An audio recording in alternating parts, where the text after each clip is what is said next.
मुलगी वाचवा. तर आपल्या संपूर्ण भारतामध्ये ही योजना 2000 सालापासून चालू आहे. बेटी बचाव बेटी पढाओ. ओके. तर मुलींना वाचवण्याची आता वेळ आलेली आहे. Save our daughters. आपल्या संपूर्ण भारतामध्ये मुलींची संख्या सध्या कमी झालेली आहे. 2011च्या चाइल्ड रेशिओनुसार, जसं की जनगणना होते, तुम्हाला माहिती असेल 5-5 वर्षांनी जनगणना होते प्रौढ लोकांची, म्हणजेच वय वर्ष 18च्या वरती जी लोक आहेत त्यांची जनगणना होते. ओके. तर चाइल्ड रेशिओ सुद्धा आहे 2011चा आहे. तर दर 15-15 वर्षांनी होतो. आता 2025च्या रेशिओ प्रमाणे मुलींची संख्या खूपच मुलांना कमी झालेली असते. तुम्हाला रेशिओ माहिती आहे? तुम्ही आता 10वी पर्यंत मुलं आहात. रेशिओ माहिती आहे का तुम्हाला? रेशिओ म्हणजे एक प्रकारचा आलेख आहे की त्याच्यावर आपण ठरवू शकतो की प्रमाण एकमेकापेक्षा किती जास्त आणि किती प्रमाण कमी आहे. ओके. सो चाइल्ड रेशिओ जो आहे 2011चा संपूर्ण भारताचा, तर तो आहे 1000 मुलांमागे 918 मुली आहेत. म्हणजेच मुलींची संख्या 30 ते 40% कमी. ओके. तर त्याच ठिकाणी आपल्या महाराष्ट्राचा जर विचार केला तर महाराष्ट्राचा रेशिओ आहे 1000 मुलांमागे 919 मुली. आणि जर आपल्या रायगड जिल्ह्याचा विचार केला तर 1000 मुलांमागे 935. ओके. सो ही जी इकोसिस्टीम आहे आपली ती तुमच्या फक्त तुमच्या मुलांच्या सहभागाने होणार आहे का? फक्त पुरुषच राहिले तर ही इकोसिस्टीम चालणार आहे का? Yes or no? नाही चालणार. तर आपल्याला महिलांची मुलींची सुद्धा गरज आहे, तेव्हा ही इकोसिस्टीम आपली व्यवस्थित चालेल. जसं की मगाशी सरांना XYZ मुलांनी प्रश्न विचारला असेल, खूप छान सरांनी उत्तर दिलं. खरंच आपल्याला जन्म देण्यासाठी आईची आवश्यकता आहे आणि हे जगातलं सगळ्यात मोठं सत्य आहे. आईची गरज आहे. तर त्यासाठी आपल्याला मुलींना वाचवणं खूप गरजेचं आहे. तर मुलांना आपल्या भारतामध्ये तुम्हाला तो अंक ऐकून थोडंसं वेगळंच वाटेल की मुलांना आपल्या संपूर्ण भारतामध्ये 13 लाख मुलींची पद्धतशीरपणे हत्या केली जाते. 13 लाख दर दिवसाला संपूर्ण भारतामध्ये 13 लाख मुलींची हत्या केली जाते. हे आत्ताच्या सर्वेनुसार आपण हा विचार करतो. 13 लाख मुलींची हत्या केली जाते. मग त्यांची कारणं काय आहे की मुलींची संख्या कशी कमी होते आणि 13 लाख मुलींची संख्या नेमकी कारण काय आहे की 13 लाख मुलींची संख्या दर दिवसाला कमी होते, त्याची कारणं काय आहे आणि समाजावर होणारे जे काही परिणाम आहेत त्या परिणाम आपल्याला लक्षात घ्यायचे आहेत.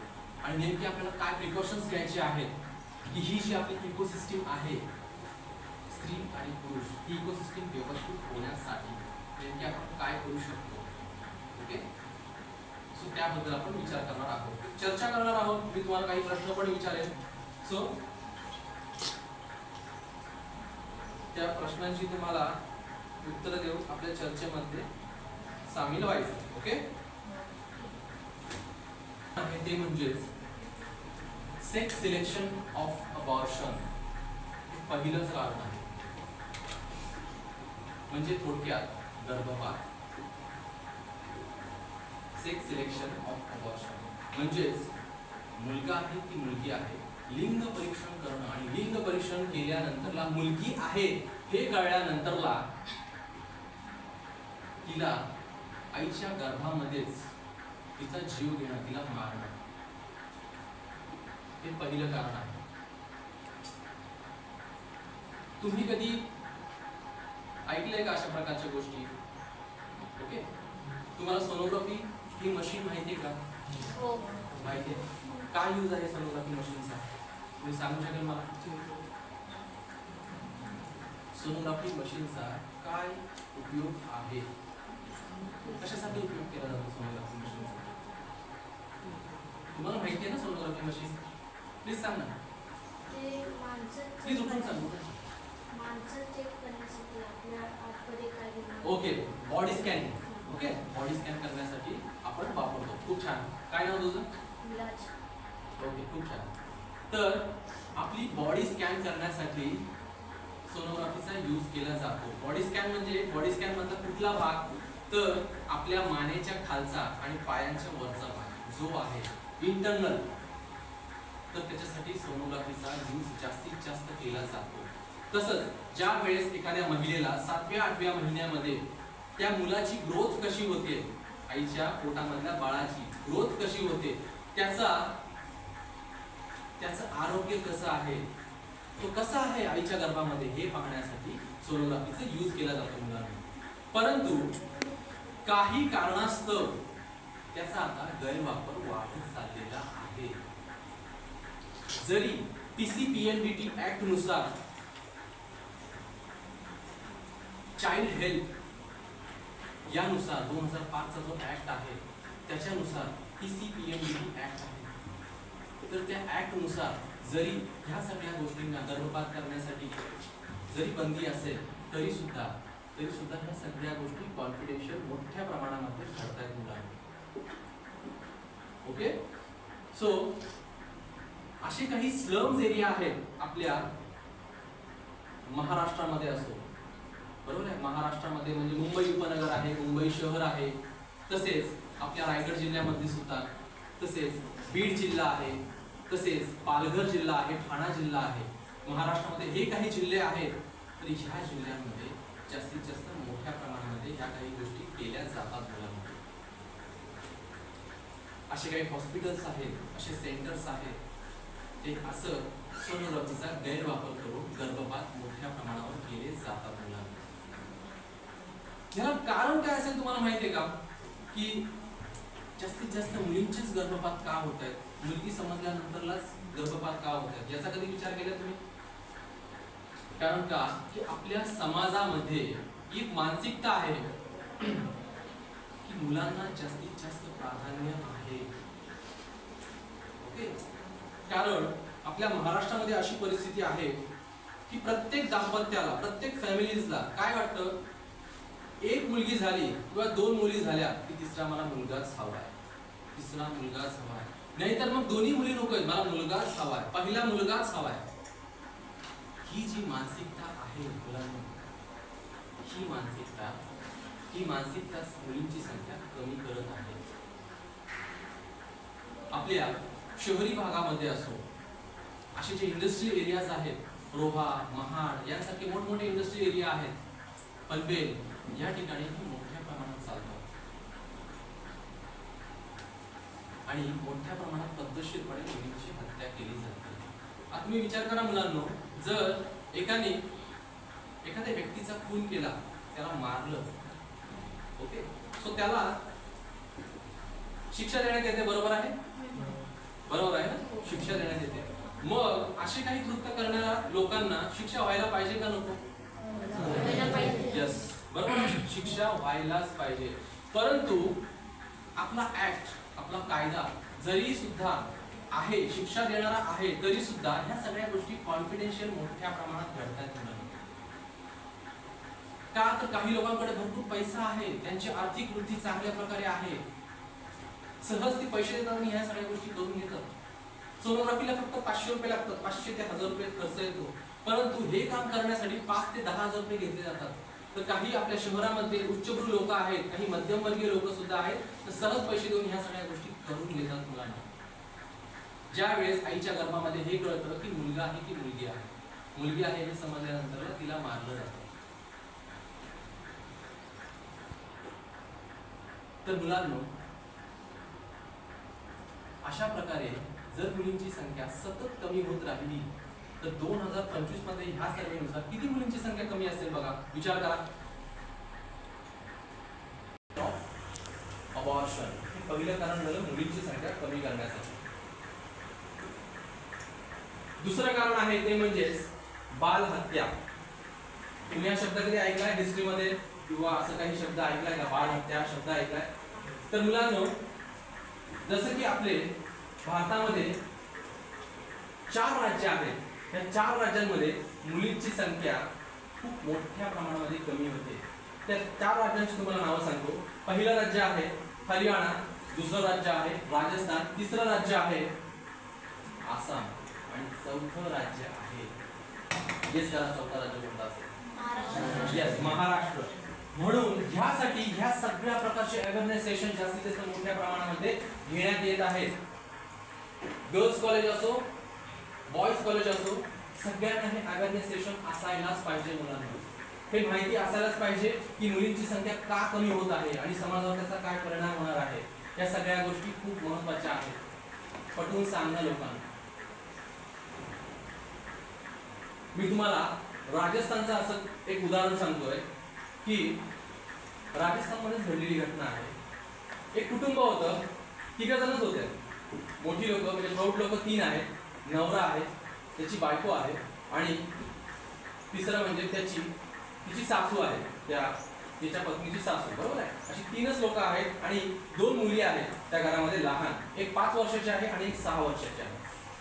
टोटल झाले 5 लोक. ओके. तर तिसरं त्या आईच्या गर्भामध्ये, म्हणजे ती जी बाई होती, त्याची पत्नी होती, तिच्या गर्भामध्ये एक मूल होतं, बरोबर आहे. ठीक आहे. तर त्या दाम्पत्याला तिसरी अजून मुलगी नको हवी होती. त्याची आई सुद्धा, म्हणजे त्याच्या पत्नीची, म्हणजे त्याच्या मुलाची, म्हणजे मी सांगतो तुम्हाला स्टोरी, त्याची आई ती सुद्धा भरपूर मोठ्या प्रमाणात अशी त्याला म्हणायची, फोर्स करायची तिच्या मुलाला की इथून पुढे आपल्याला मुलगाच झाला पाहिजे, मुलगी झाली तर मग तुझ्या बायकोचं काही खरं नाही, अशी सतत त्याला धमकी द्यायची. आणि मग तो ह्या टेन्शनमध्ये, ह्या टेंडन्सीमध्ये येऊन तो दारू प्यायला लागला. खूपच दारू मोठ्या प्रमाणात प्यायला लागला आणि सतत तो त्याच्या पत्नीला मारायला लागला, तिला धमकवू लागला की जर हे बघ, तुला इथून पुढे जर मुलगी झाली तर मी तुला काय घरात ठेवणार नाही, तुझ्या 2 मुलींसकट तुला बाहेर काढणार, अशा प्रकारे तिला धमकवू लागला. मग ती घाबरली की आता आपण काय करावं. खूप टेन्शनमध्ये असायची, तरी सुद्धा बाहेरची कामं करून, घरकाम करून वगैरे घर चालत होतं. हा फक्त दारू प्यायचा. मग एके दिवशी त्याच्या आईने असं त्याला सांगितलं की बघ बाबा, याला जर तिसरी पण मुलगी झाली तर मग काही खरं नाही, आपल्याला मुलगी आता नको, आपल्याला मुलगाच पाहिजे. मग तिने त्याला सांगितलं, कोणीतरी अशा भोंदू बाबांनी त्याला सांगितलं की तिचं शुद्धीकरण करा. ते राजस्थानमध्ये घडलेली घटना आहे. तिचं शुद्धीकरण करा, तिला ऍसिड प्यायला द्या. जर तिला ऍसिड प्यायला दिलं ना, तिचं इंटरनल जे आहे ते शुद्ध होईल, तिचं शरीर पूर्ण शुद्ध होऊन जाईल, असं एका भोंदू बाबाने तिला सांगितलं. कारण जास्तीत जास्त राजस्थान आणि हरियाणा इकडची लोक जास्तीत जास्त धार्मिक आणि प्रथा मानणारे आहेत. ओके. सो त्याने तसंच केलं, तिला ऍसिड प्यायला दिलं आणि त्या क्षणी तिचा मृत्यू झाला. ओके. सो असे प्रकार भरपूर मोठ्या प्रमाणात राजस्थान, हरियाणाला आहेत. ओके. सो बालहत्या म्हणजेच जसे की पहिलं कारण सांगितलं, सेक्स सिलेक्शन ऑफ अबॉर्शन, म्हणजे आईच्या गर्भामध्येच मुलाला किंवा मुलीला संपवणं. तसंच बालहत्या म्हणजेच आईच्या गर्भातून ज्यावेळेस मूल बाहेर येतं त्याचं जेंडर सिलेक्शन केलं जातं, मुलगा आहे की मुलगी आहे. आणि जर मुलगी असेल तर तिला मारलं जातं. कारण आपल्याकडचे असे काही स्लम्स एरिया आहेत, शहरी भागामध्ये स्लम्स एरिया म्हणजे माहिती तुम्हाला, झोपडपट्टी एरिया आहे. त्या झोपडपट्टी एरियामध्ये सगळ्या प्रकारची लोक राहतात, त्यांच्याकडे शिक्षण नसतं, आर्थिक परिस्थिती नसते. ओके. आणि आपल्या इथे असे काही दुर्गम भाग सुद्धा आहेत. ओके. डोंगराळ भाग आहे की तिथे आरोग्य सेवा पोहोचलेली नाही आहे, तिथे शिक्षण नाही आहे. तर त्यामुळे तुम्हाला माहिती असेल असा ट्रायबल बेस माहिती आहे तुम्हाला? माहिती आहे का नाही? यस और नो? माहिती आहे का तुम्हाला असा tribal base slum areas? Okay. So अशा लोकांकडे आरोग्य सेवा सुद्धा पोहोचलेली नसते. तर मग या लोकांकडे आर्थिक परिस्थिती सुद्धा नसते की सोनोग्राफी करून ते चेक करतील. नाही. मग अशी लोक काय करतात? त्यांना जर मुलगा हवा आहे, मुलगी नको हवी आहे, मग अशी लोक काय करतात की मूल ज्यावेळेस जन्माला येतं त्यावेळेस जेंडर सिलेक्शन केलं जातं की मुलगा आहे की मुलगी आहे. आणि मग ती जर मुलगी आहे हे समजल्यानंतर आपल्याकडे महाराष्ट्रामध्ये ही सिस्टीम आहे काही स्लम एरियाजमध्ये की काय करतात की एखाद्या मुलगी असेल हे कळल्यानंतर त्या मुलीला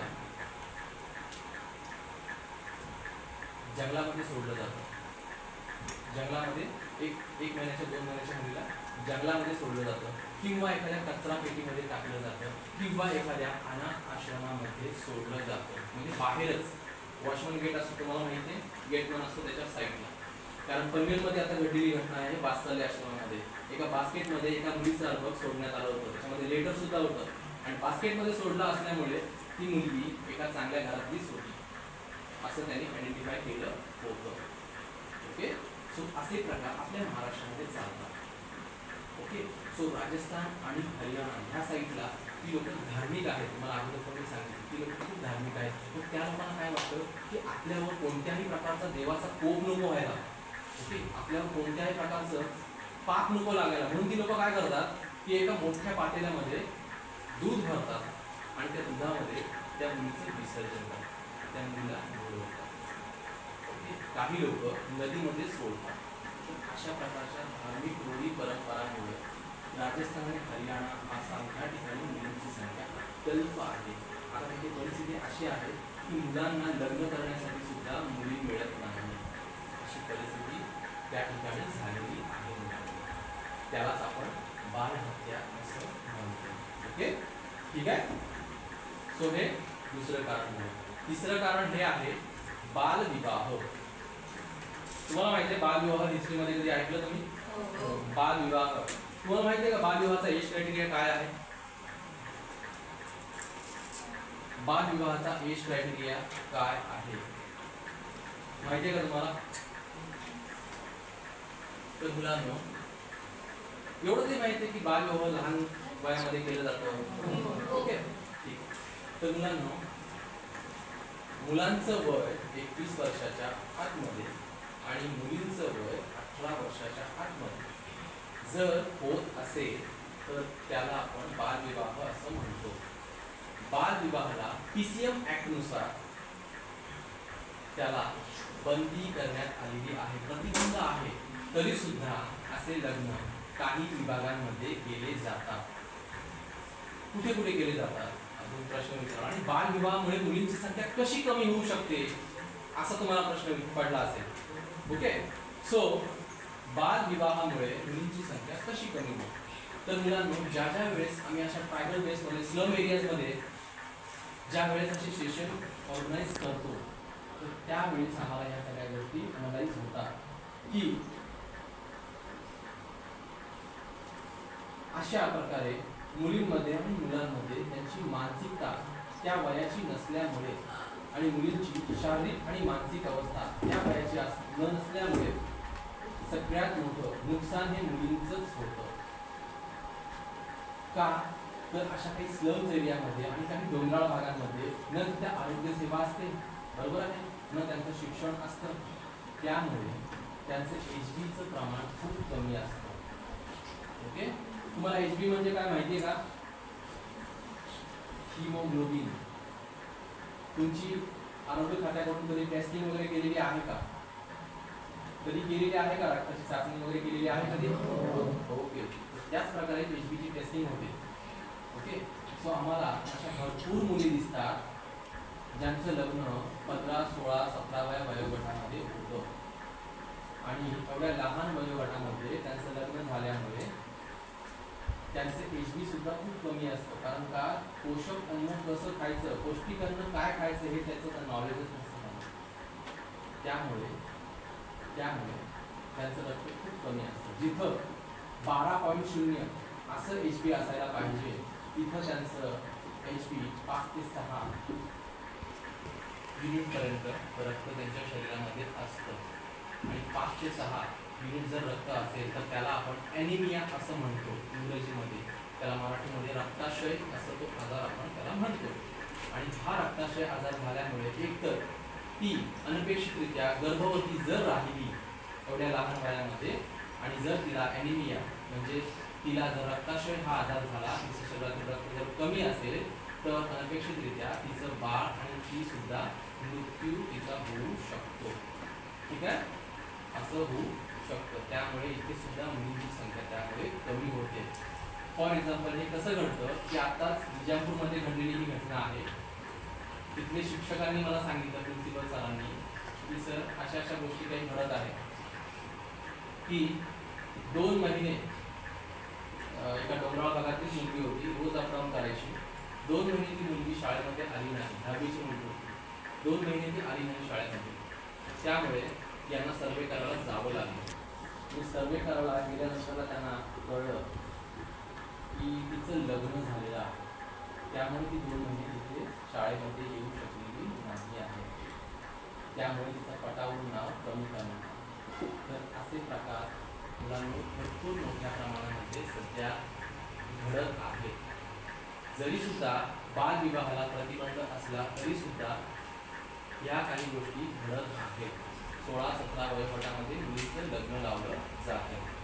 ओके, ठीक आहे. तर बालविवाह हे एक जबाबदार आहे की मुलीची संख्या कमी होत आहे आणि तो एक प्रकारचा मुलींवर आणि मुलांवर सुद्धा तो एक प्रकारचा अन्यायच आहे.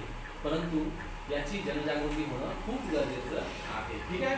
तर पुढचं कारण आहे ते म्हणजेच वुमन ट्रॅफिकिंग. हा शब्द कधी ऐकलाय तुम्ही? वुमन ट्रॅफिकिंग नाही. वुमन ट्रॅफिकिंग, किडनॅपिंग ऐकलाय शब्द? काय असतं किडनॅपिंग मध्ये? लहान मुलांना, इथं मग जेंडर सिलेक्शन नाहीये, तर लहान मुलांना सुद्धा पळवलं जातं, मुलींना सुद्धा पळवलं जातं. बरोबर आहे ना? ठीक आहे. परंतु वुमन ट्रॅफिकिंग बोलण्यामागचं हे कारण आहे की मुलींना पळवलं जातं. काही मुली ज्या वेळेस शाळेमध्ये जातात, काही मुली ज्या वेळेस कॉलेजमध्ये जातात, काही मुली जॉब करतात. ओके, सो अशा मुलींवर लक्ष ठेवण्यात येतं. आणि असा काही ग्रुप आहे ते पण कुठे, जे आपले मेट्रोपॉलिटन सिटीज आहेत, म्हणजेच मुंबई शहर, मुंबई उपनगर, पनवेल, ओके, अशा मोठ्या मोठ्या महानगर, पुणे, अशा मोठ्या मोठ्या महानगरामध्येच अशा काही गोष्टी घडतात मुलांना. वय वर्ष 5, वय वर्ष 10, वय वर्ष 15 इतक्यापर्यंत, इतक्या वयापर्यंत असलेल्या मुलींना सुद्धा पळवलं जातं. मग त्याचं रिझन काय आहे की ज्या ठिकाणी मुलींची संख्या कमी आहे, ज्या राज्यांमध्ये, ओके, ज्या राज्यांमध्ये मुलींची संख्या कमी आहे, जसं मी तुम्हाला सांगितलं, राजस्थान, हरियाणा, आसाम, ज्या ठिकाणी त्या मुलींची तस्करी केली जाते, त्या मुलींना त्या राज्यांमध्ये सोडलं जातं. त्याचं हे कारण आहे की तिथे मुलींची संख्या कमी आहे, तर लग्नासाठी मुली नाही आहेत. त्यामुळे तिथे मुलींची तस्करी केली जाते, मुलींना विकलं जातं. त्यामुळे आपल्या राज्यामधल्या मुली कमी होण्यामागचं हे सुद्धा एक कारण असू शकतं. परंतु हे काम जे आहे 10 ते 20% होत आहे. ओके, सो हे सुद्धा एक कारण आहे. ओके, प्लीज समोर बघा सगळ्यांनी. तर हे सुद्धा एक कारण आहे मुलींची संख्या कमी होण्यामागचं. पुढचं कारण आहे ते म्हणजेच अब्यूज. अब्यूज म्हणजेच गैरवर्तन, लैंगिक शोषण. ओके, तर ज्या मुली 5 वर्षाच्या आहेत, ज्या मुली 10 वर्षाच्या आहेत, ज्या मुली 15 वर्षाच्या आहेत, ते कोणत्याही प्रकारे प्रतिकार करू शकत नाही. अशा मुलींवर मोठ्या प्रमाणामध्ये अत्याचार, शोषण केलं जातं. फॉर एक्झाम्पल मी तुम्हाला सांगू शकतो की निर्भया केस तुम्हाला माहिती आहे? निर्भया ऐकलाय हा शब्द तुम्ही? टीव्हीवर कधी ऐकलाय?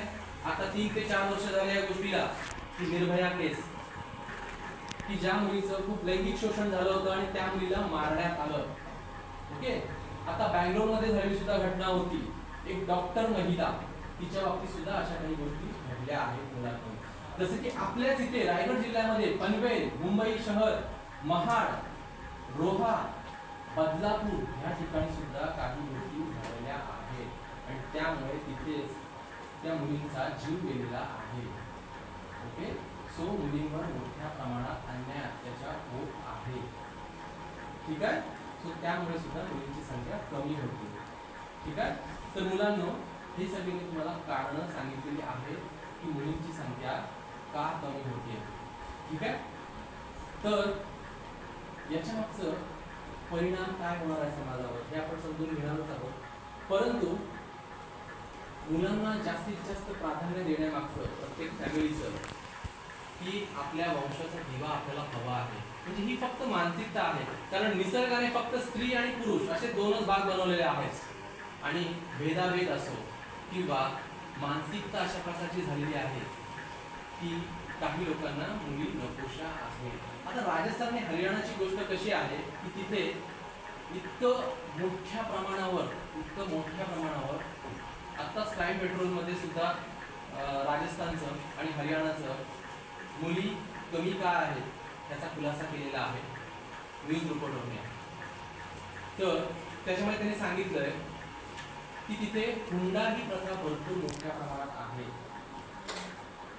त्यामुळे तिकडच्या लोकांची अशी मानसिकता आहे की आपल्याला जर मुलगी झाली तर आपल्याला 20-30 लाख रुपये हुंडा द्यावा लागेल, आणि जर मुलगा झाला तर आपल्याकडे हुंडा येईल, आपल्याकडे भरपूर पैसा येईल. आताच एक कुटुंब आपण बघितलेलं आहे, टीव्हीवर न्यूजवर आलं होतं, भगवानी कुटुंब.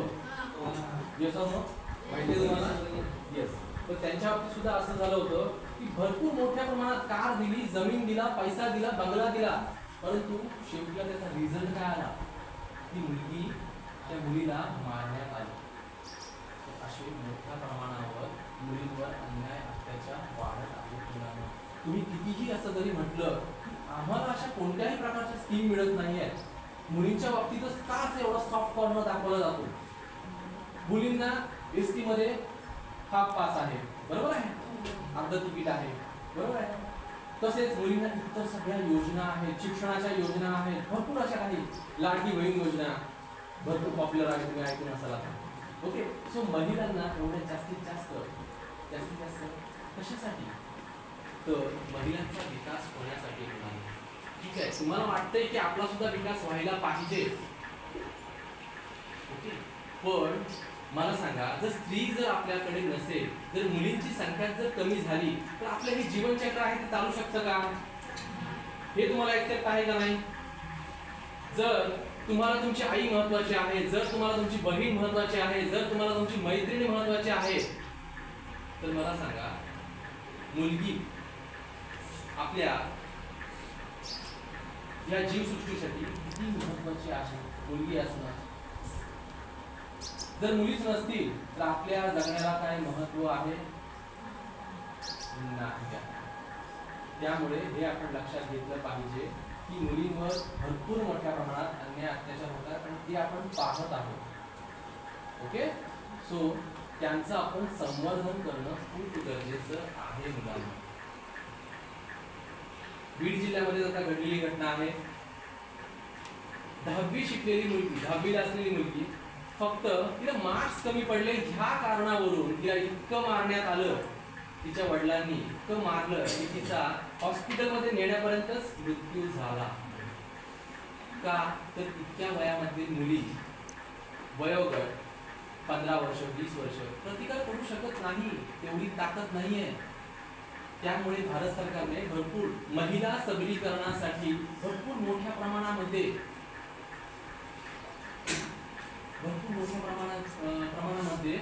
काही कोच तयार केलेले आहेत. का? तर महिला सबलीकरण होण्यासाठी, महिलांना प्रतिकार करता यावा याच्यासाठी मोठमोठे प्रशिक्षण घेत आहेत. पोलीस लोक सुद्धा प्रत्येक, आता तुम्ही इथे मुलं आहात त्यामुळे इथे पोलीस येणार नाही, गुड टच आणि बॅड टच याची माहिती देण्यासाठी. कारण का? की जिथे मुली आहेत तिथे ते प्रशिक्षण देण्यात येतं, गुड टच आणि बॅड टच या बाबतीत. ओके.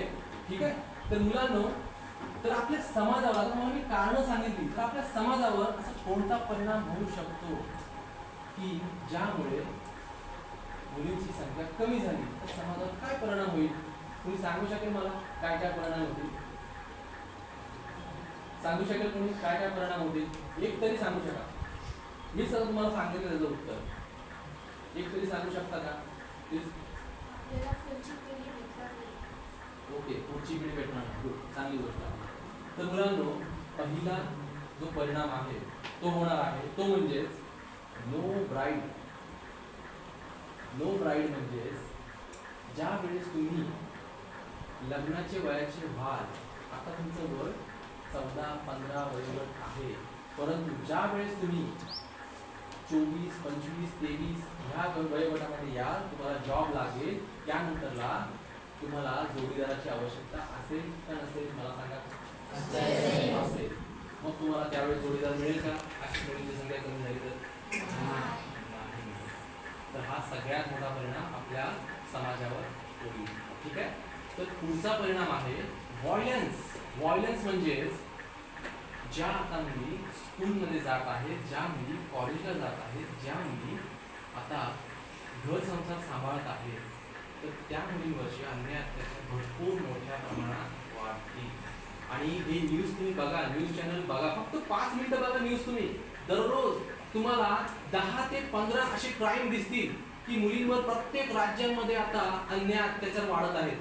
आपल्या महाराष्ट्रामध्ये सुद्धा तुम्ही न्यूज पहा, फक्त 5 ते 10 मिनिटं बघा. मी तुम्हाला म्हणत नाही की न्यूज तुम्ही अर्धा तास 1 तास पहा, फक्त 5 ते 10 मिनिटं फक्त तुम्ही न्यूज बघा की त्या न्यूजवर कुठे ना कुठेतरी 4 ते 5 तर असतातच कुठे ना कुठे असे क्राईम जिथे मुलींवर अन्याय अत्याचार होत आहेत. यस और नो? तुम्ही केलंय? यस. ओके. तर हे प्रकार भरपूर मोठ्या प्रमाणात मुलांना होत आहे. मग तुम्हाला वाटतं की मुलींचं संवर्धन होणं, त्यांना संरक्षण मिळणं गरजेचं आहे? यस और नो? वाटतं, नक्कीच वाटतं. बरोबर आहे. हा दुसरा परिणाम झाला आपल्या समाजावरचा. तर तिसरा परिणाम आहे ते म्हणजेच बहुपतित्व. जसं की बहुपत्नीत्व हे आपल्या महाराष्ट्रामध्ये असो किंवा आपल्या भारतामध्ये असो, बहुपत्नीत्व म्हणजेच एक पुरुष 2 ते 3 महिलांसोबत लग्न करत आहे. आणि हे पिढ्यानपिढ्या चालत आलेलं आहे बहुपत्नीत्व. राजे महाराजे होते जुने, तुम्हाला माहितीच आहे त्यांच्या राण्या किती होत्या? यस और नो? हा. तर राण्या त्यांच्या किती होत्या? तर मुलांनो, आपल्या भारतामध्ये जरी या सगळ्या गोष्टींना बहुपत्नीत्वाला विरोध असला, बंदी असेल, तरी सुद्धा ह्या गोष्टी काही गोष्टी गोपनीय प्रकारे घडतात. मुलांना काही समाजामध्ये बहुपत्नीत्व घडतात. परंतु राजस्थान, हरियाणा या ठिकाणी मुलींची संख्या कमी आहे, म्हणून तिथे बहुपतित्व ही प्रथा आहे. बहुपतित्व म्हणजे एक स्त्री 2 ते 3 मुलांसोबत लग्न करते. कायदेशीर मान्यता आपल्या भारतामध्ये कुठेच नाहीये, तरी सुद्धा तिथे मुलींची संख्या कमी झाल्यामुळे या सगळ्या गोष्टी त्यांना कराव्या लागतात. मग मुलगी आणायची कुठून? तर तस्करी करतात काही वेळेला. मुलगी जर नाही भेटली तर इतर राज्यांमधून तिला अक्षरशः तिच्या आई वडिलांना, त्यांची आर्थिक परिस्थिती खूप लो आहे, ज्या खर्च करू शकत नाही, अशा लोकांना पैसे देऊन वगैरे मुलींना विकत घेतलं जातं. असा प्रकार सुद्धा भरपूर मोठ्या प्रमाणात चालू आहे.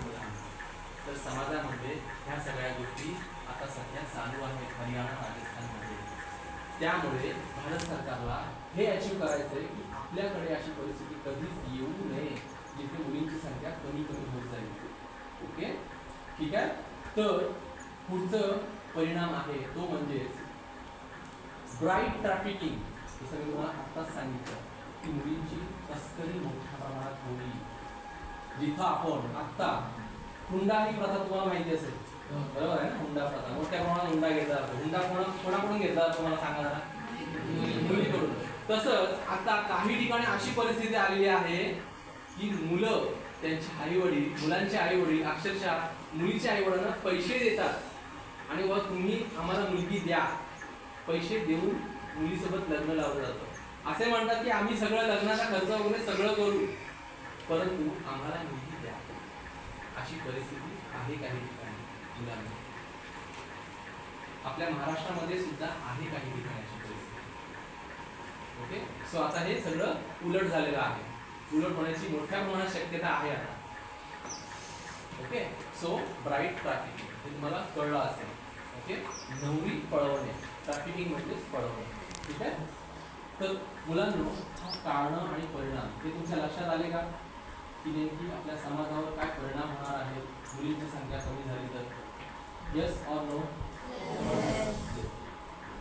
ठीक आहे मुलांनो. तर हे तुम्ही लक्षात ठेवा आणि आपल्या भारतामध्ये केंद्र शासनाने असं मुलींचं संवर्धन करण्यासाठी किंवा मुलांचं सुद्धा ओके लहान मुलांची सुद्धा ट्रॅफिकिंग होते, लहान मुलांना सुद्धा पळवलं जातं, परंतु जास्तीत जास्त संख्या मुलींना पळवण्याची आहे. म्हणून त्याने असा एक टोल फ्री नंबर तयार केलेला आहे. ही जो टोल फ्री नंबर आहे 1098. सगळ्यांनी नोट डाऊन करायचा आहे 1098. हा 1098 हा नंबर जो आहे, जर तुम्हाला इतरांच्या बाबतीत आता स्वतःच्या बाबतीत सुद्धा तसं काही वाटलं किंवा इतरांच्या बाबतीत सुद्धा तसं काही वाटलं ओके, तर तुम्ही जर तुमच्यावर अन्याय अत्याचार शोषण होत असेल तुमच्यावर सुद्धा आणि मुलींवर सुद्धा जर होत असेल तर तुम्ही ह्या नंबरवर कॉल करू शकता 1098. ओके. सो परंतु तुम्ही आता विचार करा की आमच्याकडे मोबाईल कुठं असतात. ओके, आमच्याकडे मोबाईल कुठं आहे की आम्ही त्यांना कॉल करू शकतो. तर मुलांनो, तुमच्याकडे जर मोबाईल नसेल तर तुमच्यावर जर अशा प्रकारचा अन्याय अत्याचार होत असेल तर तुम्ही तुमच्या टीचर्स कडून मदत घेऊ शकता किंवा इतर प्रतिष्ठित व्यक्तीकडून मदत घेऊ शकता किंवा आपल्या गावामध्ये ओके गावामध्ये जे काही सरपंच असतात, सदस्य असतात, पोलीस पाटील असतात, असे जे काही महत्त्वाची व्यक्ती आहे अशा लोकांना तुम्ही सांगू शकता. ओके. सो आणि जर आपल्याला अन्याय अत्याचार होत असेल तर त्याचा विरोध आपल्याला केलंच पाहिजे. पण मुलांनो, याचा अर्थ असा नाही आहे की आपल्याला टीचर्स कधी कधी आपल्याला चांगलं काहीतरी घडण्यासाठी तुम्हाला एक चांगलं रिस्पेक्टफुल एखादा व्यक्ती तयार करण्यासाठी जर तुमच्यावर ओरडत असतील तर याचा अर्थ असा नाही की ते तुमच्यावर रागवता आहे, ते तुमच्यावर एका प्रकारचं शोषण करत आहे, असं नाही आहे. आपले आई वडील सुद्धा ओके. सो असं तुम्ही मानून घेऊ नका की आपले टीचर्स आणि आई वडील आपल्याला ओरडतात, याचा अर्थ असा नाही आहे की ते आपलं शोषण करतात.